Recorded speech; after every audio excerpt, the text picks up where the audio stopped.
வணக்கம் நண்பர்களே, welcome to all RS Thoothukudi விவசாய யூடியூப் சேனல். நான் உங்கள் ஆர்எஸ் ராஜகோபால். இன்றைக்கி நம்ம வீடியோவில் என்ன பார்க்க போகிறோம்னா, நம்ம தோட்டத்தில் உள்ள முருங்கை மரம்லாம் ஒரு காய்ப்பு நல்லா காய் பிடிச்சி, இப்போ காயெல்லாம் நம்ம நல்லா பறித்து, இப்போ காய் ஓஞ்சி, இப்போ வெறும் முருங்கை மரத்தில் இலைகளை குறைவாகவும் பூ காம்புகள்லாம் இல்லாமல் இருக்குங்க. இந்த டைமில் நம்ம எப்படி இந்த முருங்கை மரத்தை பராமரித்து நம்ம திருப்பியும் பூ காம்புகள்லாம் பிடிச்சி முருங்கை மரத்தை நல்லா காய்க்க வைக்கிறங்கிறத இந்த வீடியோவில் முழுமையாக பார்ப்போம். அதுக்கு முன்னாடி நம்ம வீடியோவை முதலாக பார்க்குறவங்களா இருந்தீங்கன்னா கண்டிப்பாக நம்ம வீடியோக்கு ஒரு லைக் பண்ணிவிட்டு நம்ம சேனலை சப்ஸ்கிரைப் பண்ணி பாருங்கள். தொடர்ந்து முருங்கை சம்மந்தமான பயனுள்ள வீடியோக்கள் இந்த யூடியூப் தளத்தில் நாங்கள் வழங்க இருக்கோங்க. சரி, வாங்க வீடியோக்களை போகலாம்.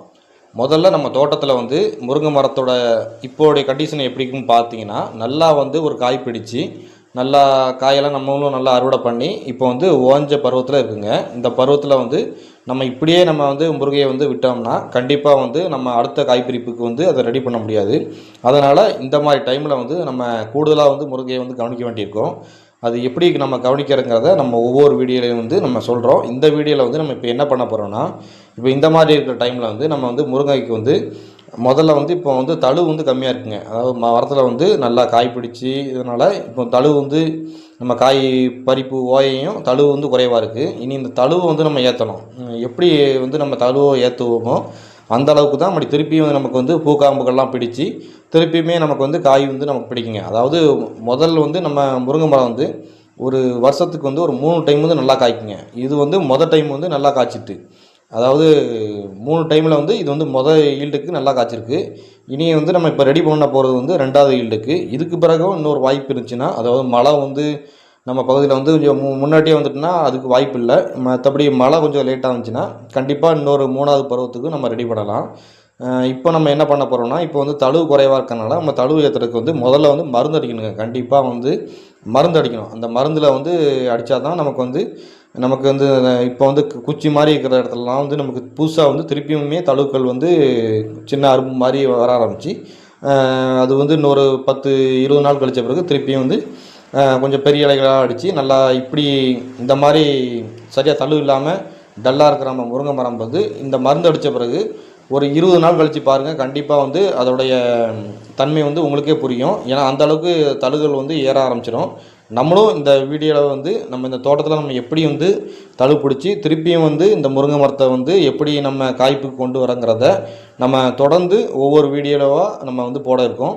இன்றைக்கி நம்ம இந்த தோட்டத்தில் இந்த முருங்கை மரத்துக்கு மருந்து அடிக்க போகிறோம். நம்ம எப்பவுமே சொன்ன மாதிரி தான், நம்ம எப்பவுமே ரெகுலராக 15 நாளைக்கு ஒரு தடவை மருந்து அடிப்போம். அதுலேயும் இந்த மாதிரி காயெல்லாம் பறித்து முடித்து கண்டிப்பாக அதையும் ஒரு 15 நாளைக்கு வரும்போது நம்ம கண்டிப்பாக அந்த ஆக்டோங்கிற மருந்தை நம்ம இன்றைக்கி அடிக்க போகிறோம். இந்த ஆக்டோங்கிற மருந்து அடிக்கும்போது புழுக்கள் பூச்சி எல்லாம் மரத்தில் அடிக்காமல் நமக்கு கொஞ்சம் நல்ல ரிசல்ட் கொடுக்குது. அதனால தான் நாங்கள் இந்த ஆக்டோங்கிற மருந்து அடிக்கும். இந்த டைமில் நம்ம இன்றைக்கி ஆக்டோ மட்டும் தான் அடிக்கும். ஆனால் சில டைமில் இந்த மாதிரி முருங்கை இலை குறைவாக இருக்கிற டைமில் நம்ம கண்டிப்பாக இம்டா சேர்த்து அடிக்கலாம். இம்டா சேர்த்து அடித்தா இன்னுமே நமக்கு தழுவுகள் கொஞ்சம் நல்லாவே வரும். ஆனால் நான் இப்போ ஆக்டோ மட்டும்தான் அடிக்கிறேன். நீங்கள் உங்கள் தோட்டத்தில் இந்த மாதிரி இலைகள் ரொம்ப குறைவாக, அதாவது மேலே கொஞ்சம் மொட்டை மாதிரி அப்படி, அதாவது இலைகள் இல்லாமல் அந்த மொட்டை மாதிரி குச்சிகள் இருந்துச்சுன்னா கண்டிப்பாக இம்டாவும் கொஞ்சம் சேர்த்து அடிங்க. இம்டாவும் சேர்த்து அடிக்கும்போது கொஞ்சம் தழுக்கள் கொஞ்சம் சீக்கிரமாகவே வரும். அதே மாதிரி எந்த அளவுக்கு நம்ம மருந்து அடிக்கிறோமோ அதே மாதிரி இந்த டைமில் முருங்கை மரத்துக்கு தண்ணி நல்லா விடணுங்க. நம்ம எந்த அளவுக்கு நல்லா தண்ணி விடுறோமோ நல்லா நமக்கு தழுவும் நல்லா பச்சை பசேன்னு நல்லா செழிப்பாக வரும். தண்ணி விடுற மாதிரியே நம்ம உரமும் வைக்க வேண்டியிருக்கும். அது என்னென்ன உரம் வைக்கிறதுங்கிறத கண்டிப்பாக நம்ம அடுத்த வீடியோவில் போடுறோம். இந்த வீடியோவில் நம்ம இந்த மாதிரி மொட்டை இலைகளாக அந்த மொட்டை குச்சிகளாக இருக்கிற இந்த மரத்தில் எப்படி நம்ம மருந்து அடித்த பிறகு இன்னொரு 20 நாளில் பாருங்கள். கண்டிப்பாக திருப்பி நான் இது ஒரு வீடியோவை போடுவேன். அந்த வீடியோவில் இப்படி இருக்கிற முருங்கை எப்படி இலவுகள் பிடிச்சி புதுசாக பூ காம்பு அடிச்சிருக்கிறத கண்டிப்பாக நான் அடுத்த வீடியோவில் போடுறேன். இப்போ இந்த நம்ம நுனியில் மேக்சிமம் நம்மளுடைய முருங்கை மரத்தோட நுனி பகுதியில் இலைகள் ரொம்பவே குறைவாக தான் இருக்குது. கொஞ்சம் இம்டா சேர்த்து அடிச்சிருந்தா நல்லாயிருக்கும். நம்ம ஆனால் இந்த ஆக்டோவிலே நம்ம இதுக்குரிய ரிசல்ட்டை எப்படி வருதுங்கிறத நம்ம உங்கள் வீடியோவில் காமிக்கேன். சரிங்க, இந்த மாதிரி கவனித்தா தான் அடுத்த காய்பிரிப்புக்கு நம்மளால் ரெடி பண்ண முடியுமான்னு கேட்டிங்கன்னா கண்டிப்பாக இல்லைங்க. நம்ம அதிகமாக கவனிக்காமையே முருங்கை மரத்தை திருப்பியும் நம்ம அதிகமாக காய் பிடிக்கிற மாதிரி பண்ணலாம். ஆனால் அதுக்கு ரொம்ப லேட் ஆகும். நம்ம இந்த மாதிரி நம்ம நல்லா ஒரு காய்பிரிப்பில் வந்து ஒரு முக்கால்வாசி காயை பறித்த பிறகு நம்ம திருப்பியுமே முருங்கை மரத்தை அடுத்த காய்பிரிப்பு உடனே நமக்கு கிடைக்கணும்னா கண்டிப்பாக நம்ம வந்து அதுக்குரிய பராமரிப்பை பண்ணால் தான் சீக்கிரமாகவே காய் பிடிக்கும். அதே மாதிரி நமக்கு எந்த அளவுக்கு காய் பிடிச்சி தருதோ அந்த அளவுக்கு தான் நம்மளும் வந்து ஒரு விலையில் வந்து பறித்து போட்டு நம்ம வந்து ஒரு ஈல்டு பார்க்க முடியும். மற்றபடி நம்ம பாட்டுக்கு நம்ம விட்டுட்டோம்னா அது வந்து அது பாட்டுக்கு தான் நமக்கு வந்து அதுவாக தழுப்பிடிச்சி திருப்பி பூ பிஞ்சுலாம் இறக்கி நமக்கு காய் தரும். நம்ம இந்த அளவுக்கு நம்ம கொஞ்சம் எந்த அளவுக்கு நம்ம முருங்கை விவசாயத்தில் எஃபோர்ட் போடுறோமோ கண்டிப்பாக அதுக்குரிய ரிசல்ட் வந்து நம்ம முருங்கை மரமும் நமக்கு கண்டிப்பாக நமக்கும் பெற்றுத்தரும். இந்த மருந்தடிச்சு இன்னொரு 2-3 நாளில் திருப்பி நம்ம அந்த முருங்கை மரத்துக்கு வந்து கடை உரம்லாம் வைக்க போகிறாங்க. நம்ம சாணி உரம் ஏற்கனவே வச்சுட்டோம், அதனால் கடை உரம் வைக்க போகிறோம். அது எப்படிங்கிறத நம்ம அடுத்தடுத்த வீடியோவில் போடுறோம்.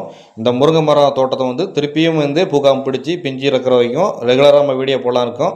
வீடியோ பிடிச்சிருந்தால் லைக் பண்ணுங்கள், மறக்காமல் நம்ம சேனலை ஃபாலோ பண்ணுங்கள். நான் உங்கள் தூத்துக்குடி விவசாயி RS ராஜகோபால். மீண்டும் ஒரு நல்ல வீடியோவில் சந்திப்போம்.